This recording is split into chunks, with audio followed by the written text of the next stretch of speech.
Focus कर रहा हूँ कि लोगों को थोड़ा सा एक सिखाया जाए सौरभ, क्योंकि हमारा रिटेल एक व्यूअर बेस होता है कि आप कैसे स्टॉक्स को आपको चुनना चाहिए और कैसे उनमें रहना चाहिए, instead of giving them tips कि ये ले लीजिए, ये बेच दीजिए, क्योंकि वो तो रोज ही होता है। तो उसके ऊपर चर्चा हो रही है, लेकिन उससे जाऊं उससे पहले, क्योंकि आपने बात की 3 साल की, तो यहां से 3 साल आगे के 3 साल, हालांकि आप टॉप डाउन मार्केट पे कॉल नहीं लेते हैं, लेकिन फिर भी मैं आपसे पूछना चाहता हूं कि अगले 3 साल का क्या व्यू है आपका।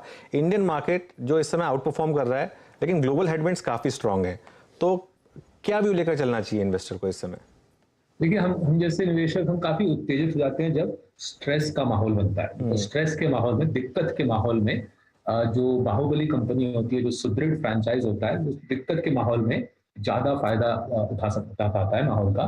तो अगर हम उदाहरण लेता हूं मैं, लीमन ब्रदर्स, राइट, 2008-9 का क्राइसिस, अगर उसके बाद तुरंत देखें 2008-9 के क्राइसिस के बाद आप देखोगे पीडिलाइट, एशियन पेंट्स, टाइटन, इन सारे कंपनीज ने अपने इन्वेस्टमेंट बढ़ाए, नए फैक्ट्रीज लगाए। In the case of HDFC bank अपना ब्रांच रोल आउट को एक्सेलरेट किया।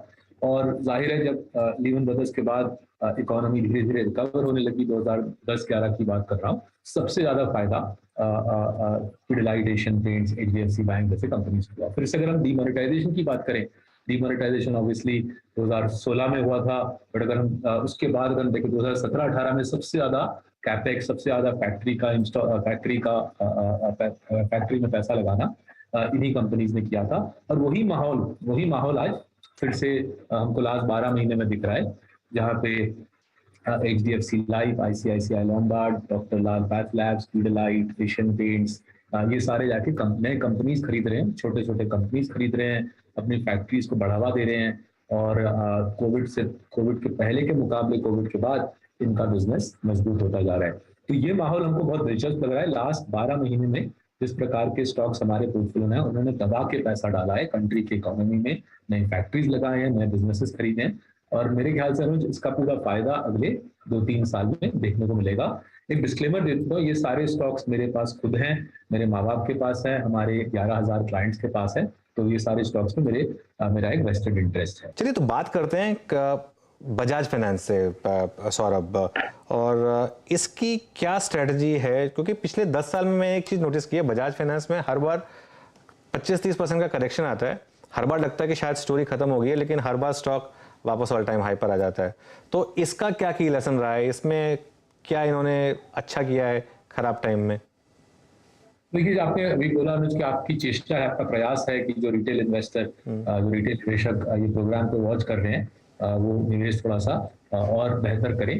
तो हमारी जो सीख उनके लिए है कि बजाज फाइनेंस जैसी कंपनी की एक्चुअली जो कॉम्पिटिटिव एडवांटेज, उनकी जो क्षमता है, वो टेक्नोलॉजी के आसपास आधारित है। ये जो छोटी सी चीज मेरे हाथ में है, इस चीज को डिजिटल के माध्यम को जिस प्रकार से बजाज फाइनेंस ने समझा है, किसी और NBFC उनके आस पड़ोस में भी आ नहीं पाता।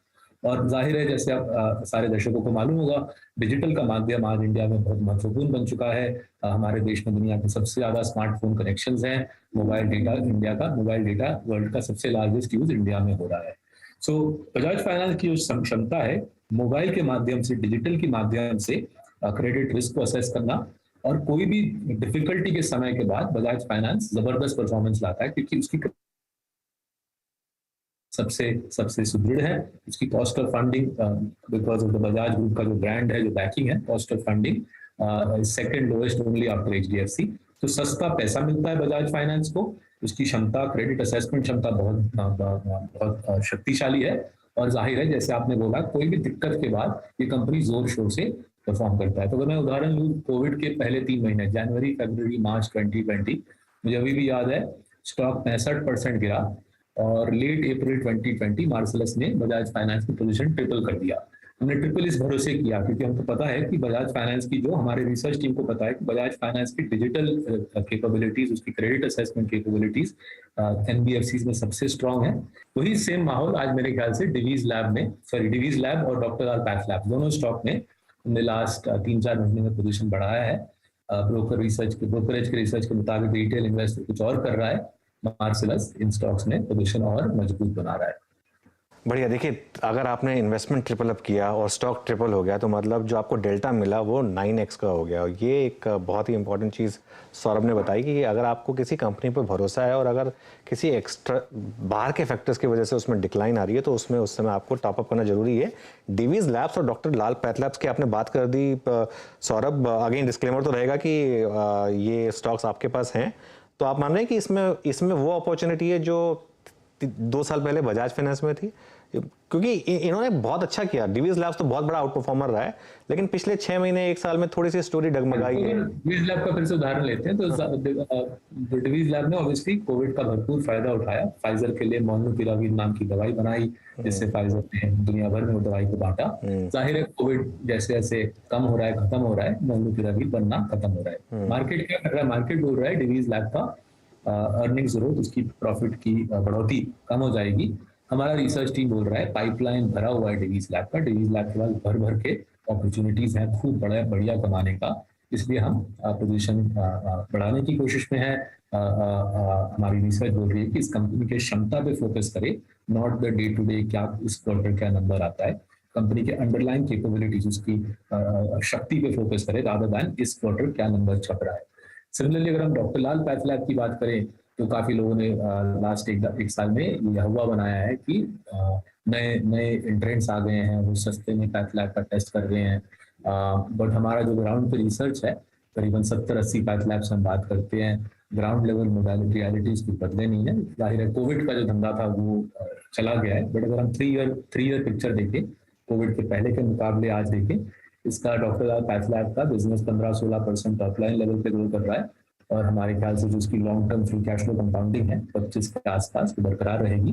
और जो बड़ा स्टोरी है, जो बिग पिक्चर है अगले 10 साल का, कि करीबन 80-85% पैथलैब इंडस्ट्री छोटे छोटे मॉम एंड पॉप पैथलैब्स है, छोटे छोटे कंपाउंडर्स के पास है। तो छोटे छोटे कंपाउंडर्स, छोटे छोटे पैथलैब धीरे धीरे कंसोलिडेट हो जाएंगे और हमारे ख्याल से सबसे बड़ा कंसोलिडेटर यही वाला कंपनी रहेगा। तो ये एक चीज़ मुझे समझ में आनी बताइए कि ये जो एक्विजिशंस कर रहे हैं, इससे एक थोड़ा सा कंसर्न ये आ रहा है कि कुछ इनके जो एक्विजिशंस हैं वो मार्जिन डाइल्यूटिव है कंपेयर टू जो उनके खुद के मार्जिन हिस्टोरिकली रहे हैं।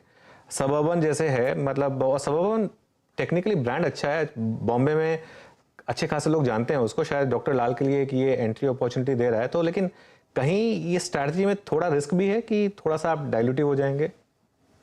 देखिए अनुज, अगर कोई बेच रहा है कंपनी, जैसे मानिए सबर्बन के मालिक डॉक्टर अरोड़ा, अगर वो बेच रहे हैं, जाहिर है उनकी भी कुछ कारण है, उनकी शायद कुछ मजबूरी है बेचने की। अगर उनका भी जबरदस्त धंधा चल रहा होता, अगर डॉक्टर अरोड़ा का भी जबरदस्त धंधा चल रहा होता, देन वो क्यों आके अपना बिजनेस बेच। जाहिर है देयरफॉर जैसे डॉक्टर लाल ये छोटे छोटे लैब्स को खरीदेंगे, और टू बी ऑनेस्ट हमने बहुत सालों से उनको और प्रोत्साहन दिया ये करने के लिए। डॉक्टर लाल बहुत सारा कैश जनरेट करता है, हमारा काफी सालों से उनको सुझाव था कि और खरीदिए, क्योंकि जो छोटे छोटे रीजनल प्लेयर्स हैं वो आपके सामने मुकाबला नहीं कर पाएंगे, उनको खरीद डालिए। जब वो छोटा प्लेयर बेच रहा है डॉक्टर लाल को, जाहिर है छोटा प्लेयर का प्रॉफिटेबिलिटी कम होगा डॉक्टर लाल के मुकाबले, उसी वजह से वो बेच रहा है। एंड देयरफॉर अगर आपको मेरे को तसल्ली है कि डॉक्टर लाल की जो तरकीबें हैं कंपनी चलाने की 2-3 साल में प्रॉफिट मार्जिन को बढ़ावा देगा, तो जाहिर है हमको कोई उसमें टेंशन नहीं है, राइट। सो मेरे ख्याल से सबर्बन में वही सिलसिला शुरू हो चुका है।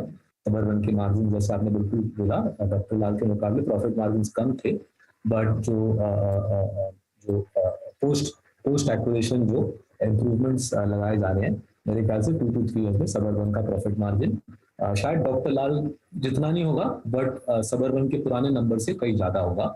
एंड इससे हम जैसे शेयर होल्डर्स को फायदा रहेगा। आपने डॉक्टर लाल ने वेस्ट जोन में मेट्रोपोलिस के बाद सेकंड लार्जेस्ट प्लेयर को खरीदा है और उसकी प्रॉफिटेबिलिटी को निखारा है, और हम जैसे शेयर होल्डर को उससे काफी फायदा होगा।